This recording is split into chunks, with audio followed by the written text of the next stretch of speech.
Vishal and Divya, sir, and I have shared the book Thoughts of Power written by Swamy Vivekananda. Let us start without any delay. The first chapter is Faith and Strength. You are the children of God, the sharers of immortal bliss, holy and perfect beings. Your divinities on earth, sinners. It is a sin to call a man so. It is a standing label of unhuman nature. Come up, O lions, and shake off the delusion that you are sheep. You are souls immortal, spirits free, blessed and eternal. You are not matter. You are not bodies. Matter is your servant, not you the servant of the matter. He is an atheist who does not believe in himself. The old religions said that he was an atheist who did not believe in God. The new religion says that he is the atheist who does not believe in himself. So believe in yourself. Faith, faith, faith in yourself. Faith, faith, faith in God. This is the secret of greatness. If you have faith in all the 330 million of your mythological gods and in all the gods which foreigners have now and again introduced into your amidst and still have no faith in yourself, there is no salvation for you. Have faith in yourself and stand upon that faith and be strong. To succeed, you must have tremendous perseverance, means like commitment, tremendous willpower. I will drink the ocean, says the persevering soul. The soul of your body is says that I will drink the ocean. At my will, mountains will crumble up. Have that sort of energy, that sort of will, work hard, and you will reach the goal. Fifth point. This is the great fact. Strength is life, weakness is death. Strength is felicity, life eternal, immortal. Weakness is constant strain and misery. Weakness is equal to death. The world requires a few hundred bold men and women. Practice that boldness which dares know the truth, which dares show the truth in life, which does not quake before death, nay, welcomes death, makes a man know that he is the spirit, that in the whole universe nothing can kill him. Then you will be free. Doing is very good, but that comes from thinking. Fill the brain, therefore, with high thoughts, highest ideals. Place them day and night before you, and out of that will come great work.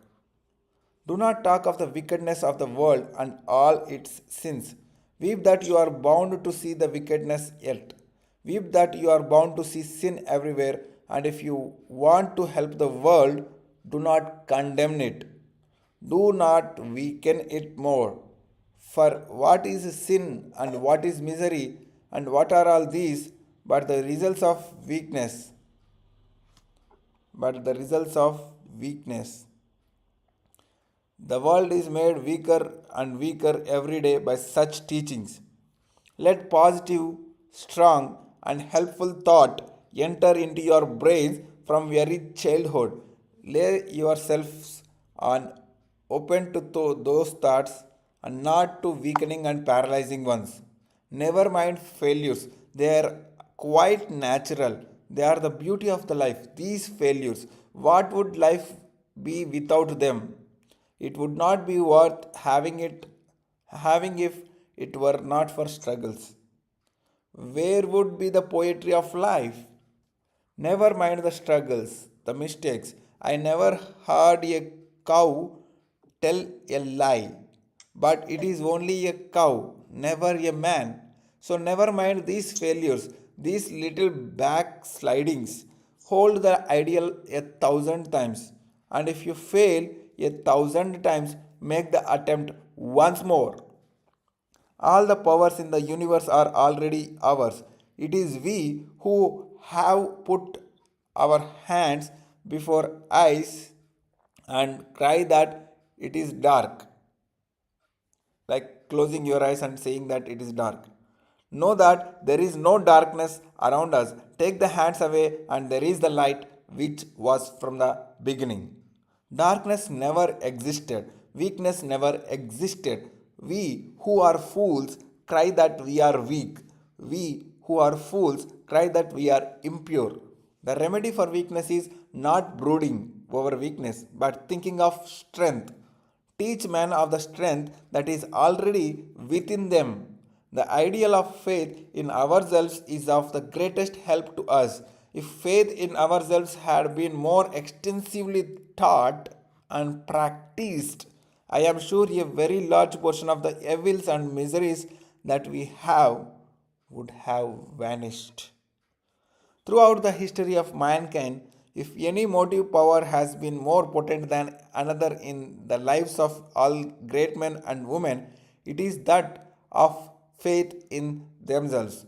Born with consciousness that they were to be great, they became great. Let a man go down as low as possible. There must come a time when, out of sheer desperation, he will take an upward curve and will learn to have faith in himself.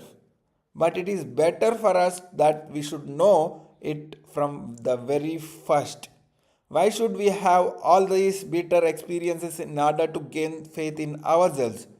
We can see that all the difference between man and man is owing to the existence and non existence of faith in himself. Faith in ourselves will do everything.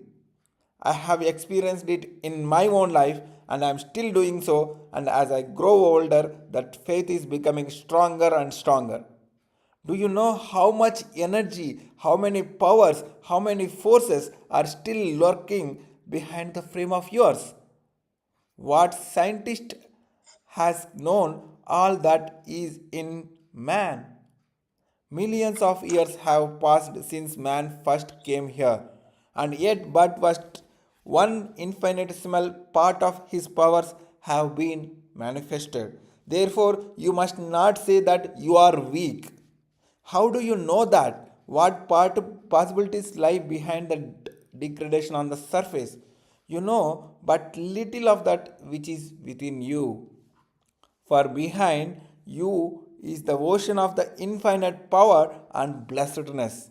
If matter is powerful, thought is omnipotent. Bring this thought to bear upon your life.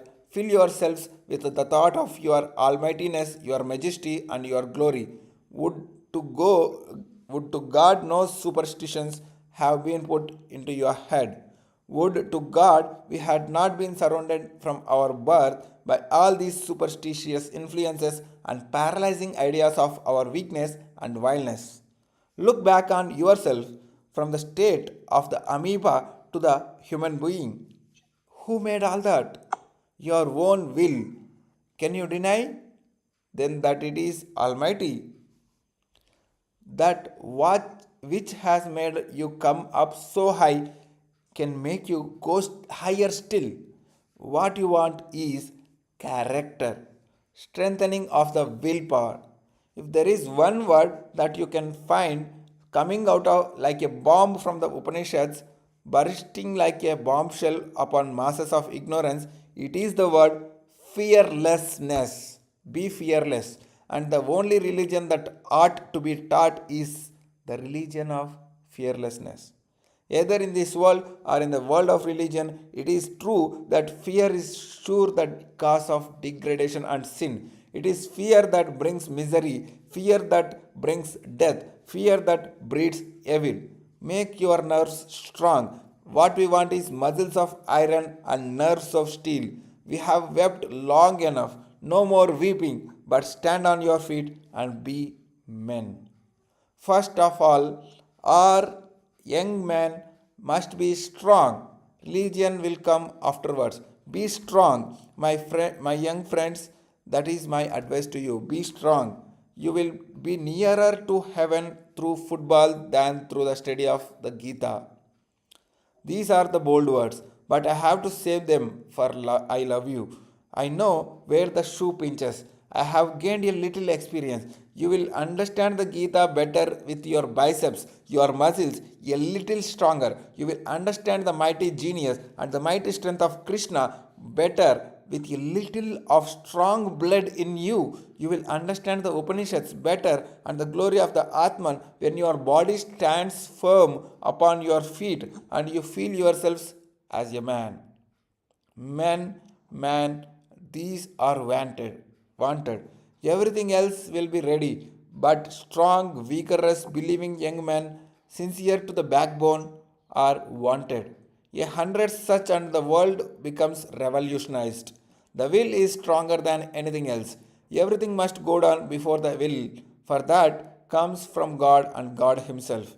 A pure and a strong willpower is omnipotent. Do you not believe in it?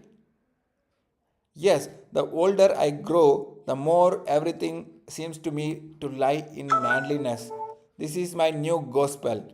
Do even like a man. Be wicked if you must on a great scale. The history of the world is the history of a few men who had faith in themselves. That faith calls out the divinity within. You can do anything. Repeat on this three times. You can do anything. You can do anything. Let us move on to the next chapter, love and unselfishness. Unselfishness is more paying, only people have not the patience to practice it. Do not stand on a high pedestal and take 5 cents in your hand and say, "Here, my poor man." But be grateful that the poor man is there so that by making a gift to him, you are able to help yourself. It is not the receiver that is blessed, but it is the giver.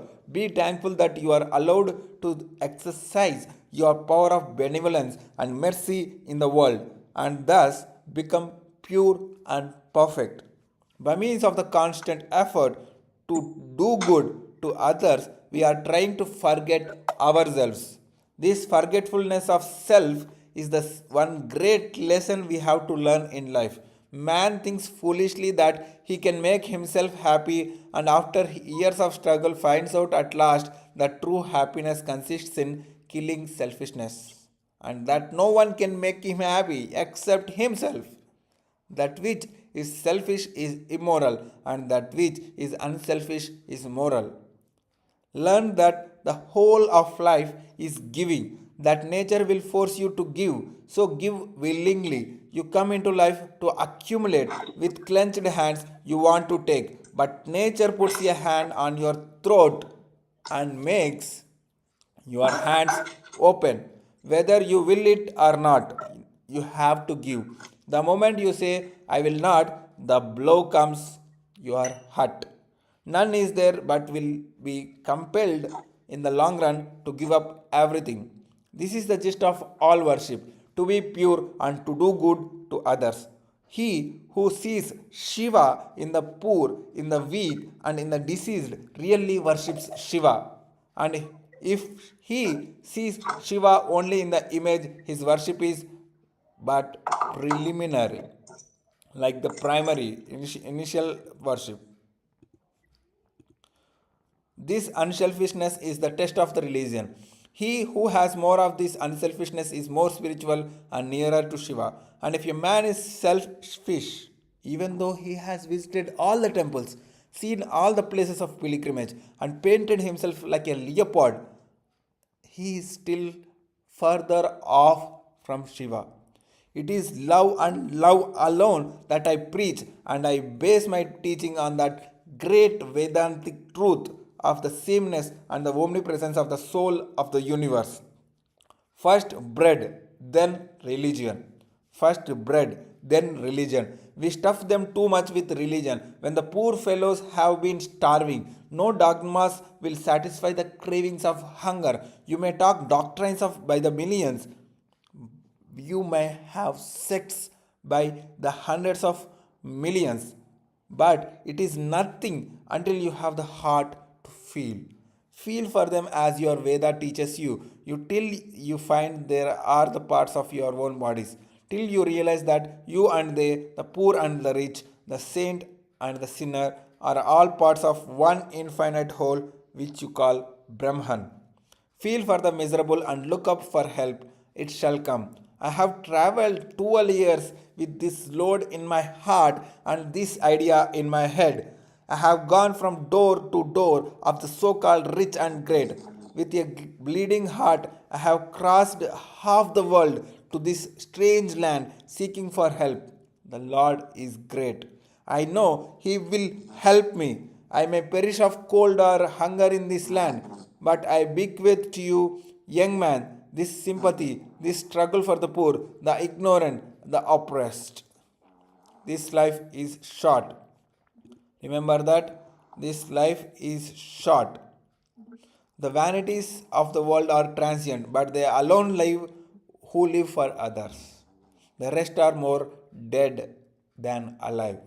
I do not believe in a God or religion which cannot wipe the widow's tears or bring a piece of bread to the orphan's mouth. Love never fails, my son.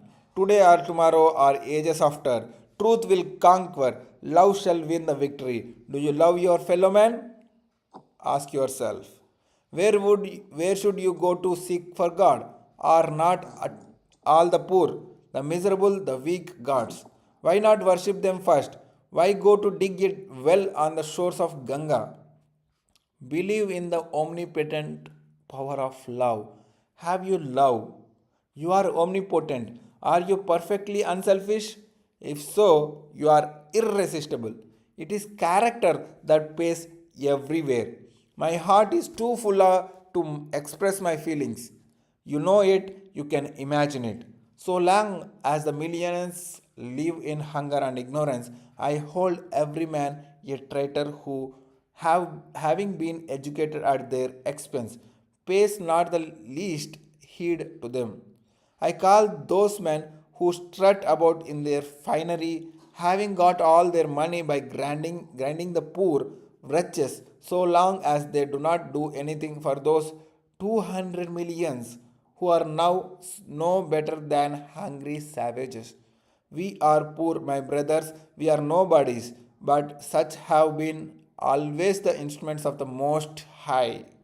I do not care for liberation or for devotion. I would rather go to 100,000 hells, doing good to others silently like the spring. This is my religion.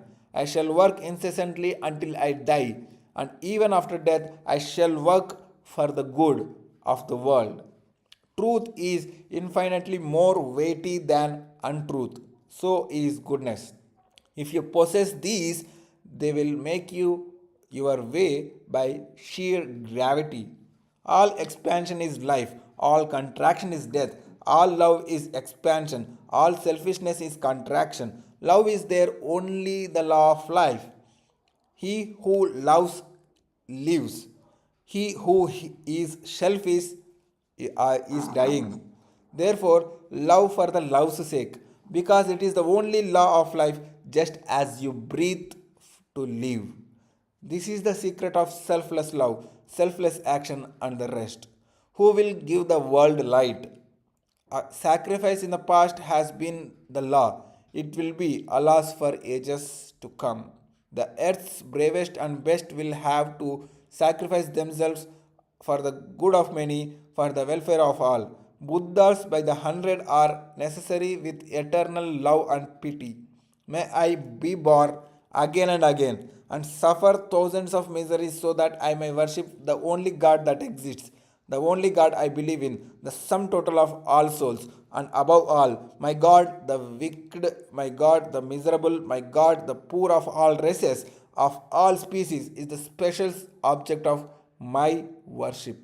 Our best work is done, our greatest influence is exerted when we are without thought of self. Religions of the world may have become lifeless mockeries. What the world wants is character. The world is in need of those who live or whose life is one burning love, selfless.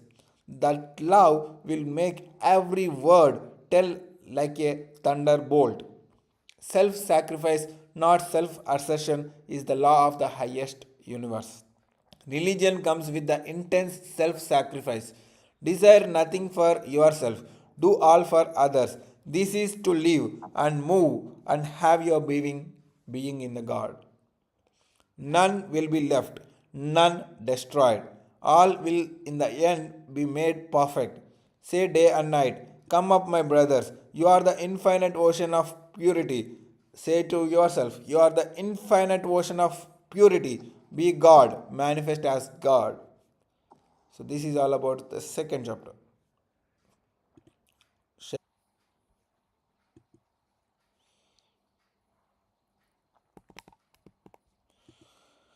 God and religion. Each soul is potentially divine. The goal is to manifest this divinity within by controlling nature, external and internal. Do this either by work or worship or psychic control or philosophy, by one or more or all of these, and be free. This is the whole of religion. Doctrines or dogmas, or rituals or books, our temples are forms, are but secondary details. If there is a God, we must see Him. If there is a soul, we must perceive it. Otherwise, it is better not to believe. It is better to be an outspoken atheist than a hypocrite. Practice is absolutely necessary. When you might sit down and listen to me by the hour every day, but if you do not practice, you will not get one step further. It all depends on practice. We never understand these things until we experience them. We will have to see and feel them for ourselves. Simply listening to explanations and theories will not do. Take up one idea, make that one idea in your life, thinking of it, dream of it, live on that idea. Let the brain, muscles, nerves, every part of your body be full of that idea and just leave every other idea alone. This is the way to success, and this is the way great spiritual giants are produced. These prophets were not unique. They were men as you or I. They were great yogis. They had gained this super consciousness, and you and I can get the same. They were not peculiar people. The very fact that one man ever reached that state proves that it is possible for every man to do so. Not only is it possible, but every man must eventually get to that state, and that is religion. The embodiment of freedom, the master of nature, is what we call the God. You cannot deny him. No, because you cannot move or live without the idea of freedom. No life will be a failure. There is no such thing as failure in the universe. 100 times man will hurt himself, 1,000 times he will tumble, but in the end he will realize that he is a God. Religion is not in doctrines and in dogmas, nor in intellectual argumentation. It is being and becoming. It is realization. Remember the words of Christ: ask and it shall be given you, seek and you shall find, knock and it shall be opened unto you. These words are literally true, not figures nor fiction. It is good and very grand to conquer external nature, but grander still to conquer our internal nature. This conquering of the inner man, understanding the secrets of the subtle workings that are within the human mind, and knowing its wonderful secrets, belong entirely to religion, in the life and in the death, in happiness and in misery. The Lord is equally present. The whole world is full of the Lord. Open your eyes and see Him. In worshipping God, we have been always worshipping our own hidden self. Religion can be realized. Are you ready? Do you want it? You will get the realization if you do. And then you will be the truly religious. Until you have attained realization, there is no difference between you and atheists. The atheists are sincere, but the man who says that he believes in religion and never attempts to realize is not sincere. I accept all the religions that were in the past and worship with them all. I worship God with every one of them in whatever form they worship Him. I shall go to the mosque of the Mohammedan. I shall enter in the Christian church and kneel before the crucifix. I shall enter the Buddhistic temple where I shall take the refuge in Buddha and his law. I shall go to the forest and sit down in the meditation with the Hindu who is trying to see the light which enlightens the heart of everyone. And this religion is attained by what we in Bharat, India, call Yoga Union. To the worker, it is union between men and the whole of the humanity. To the mystic, between his lower and higher self. To the lover, union between himself and the God of love. And to the philosopher, it is the union of all existence. This is what is meant by yoga. Yoga means union. Now comes the question, can religion really accomplish anything? Yes, it can. It brings to man eternal life. It has made man what he is and it will it will make of this human animal a god. This is what religion can do. Take religion from human society, and what will remain? Nothing but a forest of brutes. Who will help you? You are the help of the universe. Remember that? You are the help of the universe. What in this universe can help you?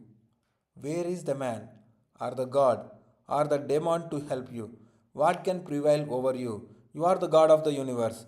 Where you speak for help? Never help came from anywhere but from yourself. In your ignorance, every prayer that you made and that was answered, you thought was answered by some being, but you answered the prayer yourself unknowingly. In studying books, we are sometimes deluded into thinking that thereby we are being spiritually helped. But if we analyze the effect of the study of the books on ourselves, we shall find that at most it is only our intellect that derives profit from such studies and not our inner spirit. This inadequacy of books to quicken spiritual growth is the reason why, although almost every one of us can speak most wonderfully on spiritual matters, when it comes to action and the living of a truly spiritual life, we find ourselves so awfully deficient. To quicken the spirit, the impulse must come from another soul. God alone lives. The soul alone lives. Spirituality alone lives. Hold on to that. The various religions that exist in the world, although they differ in the form of worship they take, are really one. Meditation is the one thing. Meditate. The greatest thing is meditation. It is nearest approach to spiritual life. The mind meditating. It is the one moment in our daily life that we are not at all material. The soul thinking of itself, free from all matter. This marvelous touch of the soul. Those who give themselves up to the Lord do more for the world than all the so called workers. One man who has purified himself thoroughly accomplishes more than a regiment of preachers. Out of purity and silence comes the word of power. What we need today is to know that there is a God and there that we can see and feel Him here and now. There is a vast difference between saying food, food, food, food and eating it, between saying water, water, water, water and drinking it. So, by merely repeating the words God, God, God, God, we cannot hope to attain realization. We must strive and practice through the terrors of evil. Say, my God, my love. Through the pangs of death, say, my God, my love. Through all the evils under the sun, say, my God, my love. Your heart here, your art here, I see you. Your art with me, I feel you. I am yours. Take me. I am not the world's, but I am yours. Leave not then me. Do not go for glass bleeds, leaving the mine of diamonds. This life is a great chance. What seekest thou the pleasures of the world? He is the fountain of all bliss. Seek for the highest, aim at the highest, and you shall reach the highest. We must be bright and cheerful. Long faces do not make religion. Religion should be the most joyful thing in the world because it is the best. Worship everything as God. Every form is His temple. All else is delusion. Always look within, never without. Such is the God that Vedanta preaches, and such is His worship. Next chapter is India, Bharat. The debt which the world owes to our motherland is immense. Taking country with country, there is not one race on this earth to which the world owes so much as to the patient Hindu, the mild Hindu. To many, Bharat thought Indian manners, Indian customs, Indian philosophy, Indian literature are repulsive at the first sight, but let them persevere, let them read, let them become familiar with the great principles underlying these ideas, and it is 99 to 1 that the charm will come over them and fascination will be the result. But the older I grow, the better I seem to think of these time honored institutions of India. There was a time when I used to think that many of them were useless and worthless, but the older I grew, the more I seemed to feel a diffidence in cursing any one of them. For each one of them is the embodiment of the experience of centuries. Believe me, there is much talking in other lands, but the practical man of religion who has carried it into his life is here and here alone. I have said that we have yet something to teach the world. This is the very reason the raison d'etre, that is, this nation have lived on in spite of hundreds of years of persecution, in spite of nearly 1,000 years of a foreign rule and the foreign oppression. This nation still lives. The raison d'etre is it still holds to God, to the treasure house of the religion and spirituality. In this land are still religion and spirituality, the fountains which will have to overflow and flood the world to bring in new life and new vitality to the Western and other nations, which are now almost borne down, half killed, and degraded by political ambitions and social scheming. But mark you, if you give up that spirituality, leaving it aside to go after the materialization, civilization of the West, and the result will be that in these 3 generations you will be an extinct race because the backbone of the nation will be broken.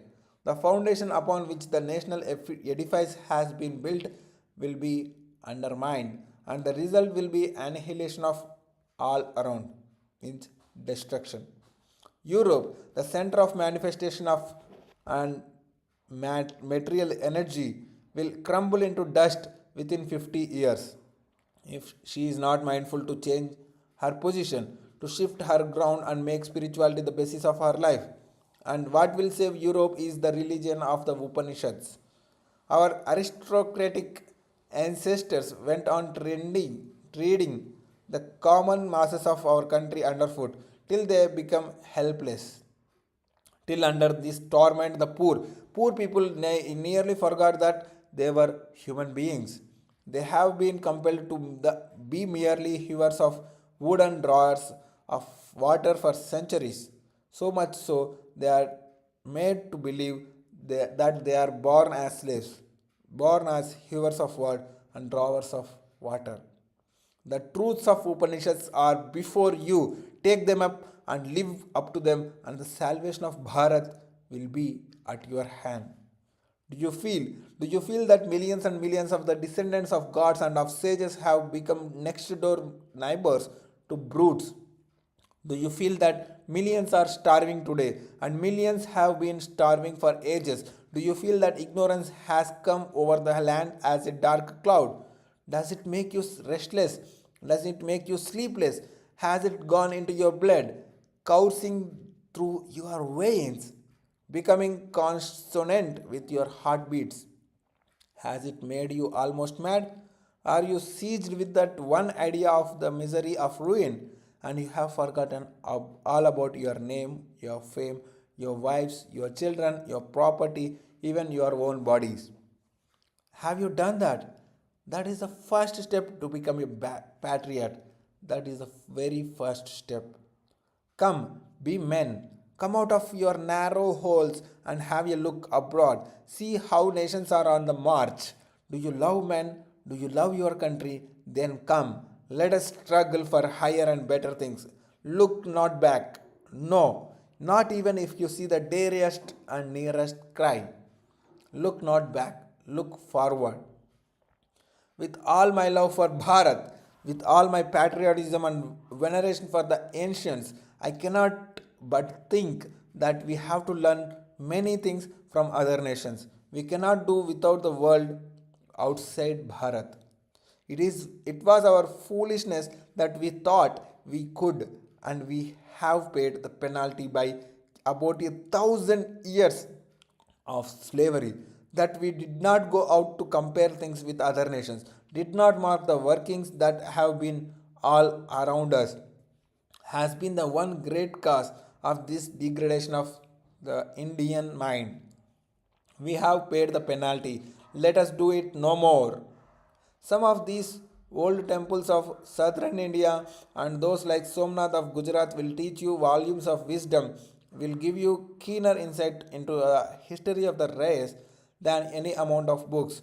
Mark how these temples bear the marks of 100 attacks and 100 regenerations, continually destroyed and continually springing up out of the ruins, rejuvenated and strong as ever. That is the national mind, that is the national life current. For the next 50 years, this alone shall be our keynote, this our great mother of Bharat. Let all other vain gods disappear from the time of from our minds. This is the only God that is awake our own race. Everywhere his hands, everywhere his foot, everywhere his ears. He covers everything. All other gods are sleeping. What vain gods shall we go for after, and yet cannot worship the God that we see all around us, the Virat? When we have worshipped this, we shall be able to worship all other gods. We must have a hold on the spiritual and secular education of the nation. Do you understand that? The education that you are getting now has good points, but it has a tremendous disadvantage, which is so great that the good things are all weighed down. In the first place, it is not a man making education, it is merely and entirely a negative education. A negative education or any training that is based on negation is worse than death. India, the Bharat, I loved before I came away. Now the very dust of Bharat has become holy to me. The very air is now to me holy. It is now the holy land, the place of the pilgrimage, the Tirtha Kshetra. If you want to become equal with the Englishman or the American, you will have to teach as well as to learn. You have plenty yet to teach to the world for centuries to come. This has to be done. The degeneration of Bharat came not because the laws and customs of the ancients were bad, but because they were not allowed to be carried to their legitimate conclusions. When you have men who are ready to sacrifice their everything for their country, sincere to the backbone, which when such men arise, Bharat will become the great in every respect. It is the men that make the country. I consider that the great national sin is the neglect of the masses, and that is one of the causes of our downfall. No amount of politics would be of any avail until the masses in India are once more well educated, well fed, and well cared for. Keep the motto before you: elevation of the masses without injuring their religion. Education, education, education alone. Traveling through many cities of Europe and observing in them of comforts, the education of even the poor people, there was brought to mind the state of our own poor people, and I used to shed tears. What made the difference? Education was the answer I got. Through education comes faith in one's own self, and through faith in one's own self, The inherent Brahman is waking up in them, while the Brahman in us is gradually becoming dormant. My whole ambition in life is to set in motion a machinery which will bring noble ideas to the door of everybody and then let men and women settle their own fate. Let them know what our forefathers as well as our other nations have thought on the most momentous question of life. Let them see specially what others are doing now and then decide. I do not see into the future, nor do I care to see, but one vision I see clear as life before me, that the ancient mother has awakened once more, sitting on her throne, rejuvenated, more glorious than ever. Proclaim her to all the world with the voice of peace and benediction. My life's allegiance is to this, my motherland. If I had 1,000 lives, every moment of the whole series would be consecrated to your service, my countrymen, my friends. So, worship your own country. So, let us move on to the next chapter, which is miscellaneous. Education is not the amount of information that is put into your brains and runs out there undigested all your life. We must have life building, man making, character making, assimilation of ideas. If you have assimilated 5 ideas and made them your life and character, you have more education than any man who has got by heart a whole library. Poverty there must be so long as the disease known as civilization exists, and hence the need for relief. The West is groaning under the tyranny of the Shylocks, and East is groaning under the tyranny of the priests. The whole of the Western world is on a volcano which may burst tomorrow, go to the pieces tomorrow. Asia laid the gems of civilization, Europe developed man, and America is developing women and the masses. Three things are necessary to make every man great, every nation great. Let me repeat the three things: conviction of the powers of goodness, absence of jealousy and suspicion, helping all who are trying to be good and do good. Conviction of the powers of goodness, absence of jealousy and suspicious, and third one is helping all who are trying to be good and do good. Do not try to lead your brethren, but serve them. The brutal mania for leading has sunk many a great ship in the waters of life. The faculty of organization is entirely absent in our nature, but this has to be infused. The great secrecy is absence of jealousy. Be always ready to concede to the opinions of your brethren and try always to conciliate. This is the whole secret. From all of you, I want this, that you must discard forever self aggrandizement, fashion, faction mongering, and jealousy. You must be all forbearing like Mother Earth. If you can achieve this, the world will be at your feet. There is no chance for the welfare of world unless the condition of women is improved. It is not possible for a bird to fly on the only one wing. Only one wing is not sufficient. Women must be put in a position to solve their own problems in their own way. No one can or ought to do this for them, and our Bharat women are as capable of doing it is as any in the world. I know that the race that produced Sita, even if it only dreamt of her, has a reverence for women that is unmatched on the earth. Even idiots may stand up to hear themselves praised, and cowards assume the attitude of the brave when everything is sure to turn out well. But the true hero works in silence. How many Buddhas die before one finds expression? The wonderful structures of the national life which the Western nations have raised are supposed by the strong pillars of character, and until we can produce numbers of such, it is useless to fret and fume against these or that power.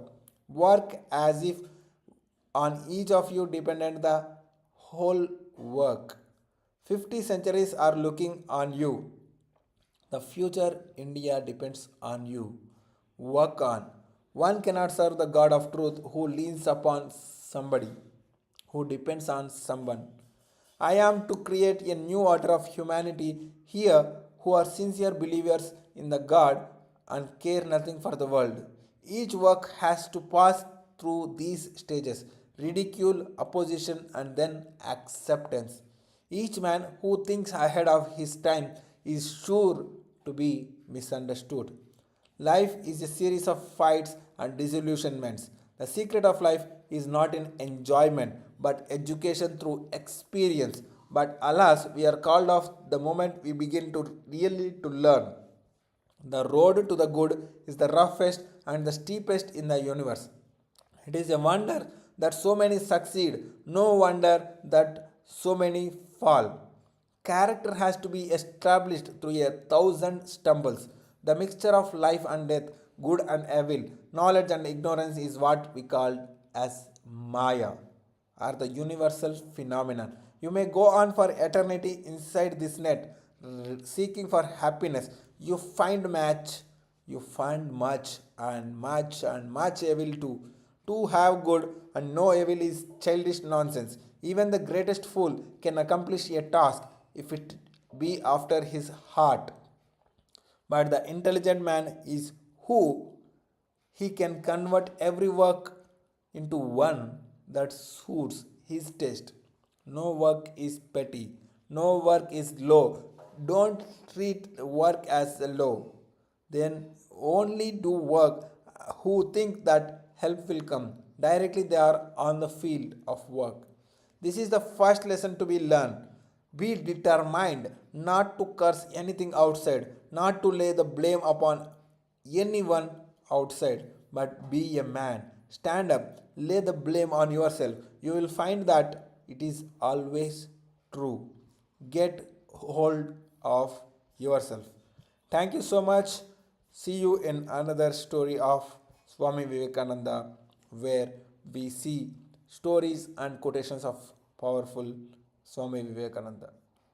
Stay connected, be fearless, take character as a high priority, be selfless in terms of gratitude, and help others.